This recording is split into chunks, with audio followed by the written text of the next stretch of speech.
আমার ভগবানের কাছে পৌঁছানোর একটা সহজ পথ রয়েছে। সেই সহজ পথটাকে জানেন, একমাত্র হচ্ছে ভক্তি। আমার গোবিন্দকে আপনি এই জড়জাগতিক রশি দ্বারা তাকে আপনি কখনো ভাবতে পারবেন, তাকে বাধা যায় যদি আপনি ভক্তি নামক প্রেম রশি দিতে পারেন, আর সেই প্রেম রশি দ্বারাই আপনি ভগবানকে বাঁধতে পারবেন। তাছাড়া ভগবানকে বাধা অসম্ভব। এখন অনেকে বলতে পারেন যে আমরা যে এত ভগবান ভগবান বলি, আদৌ কি ভগবান কি দেখতেছেন আমাদেরকে? হ্যাঁ, অবশ্যই দেখতেছেন। অনেকেই কিছু কিছু মানুষ আছে, তারা বলে যে কই ভগবান, আমার তো দুঃখ কষ্ট হচ্ছে, ভগবান তো দেখেন না।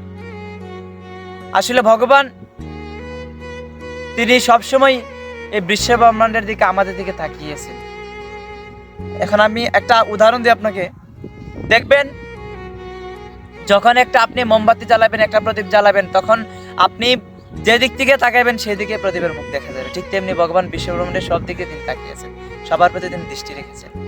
কিন্তু আমাদের মনে না বিশ্বাস রাখতে হবে, ভক্তি রাখতে হবে, প্রেম রাখতে হবে, নিষ্ঠা রাখতে হবে।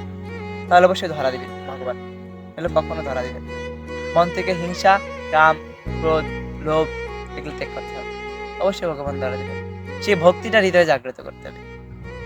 বলো না গো সবাই, জোরসে বলো, প্রেম সে বলো, মনটা খুলে বলো একবার, রাধে রাধে।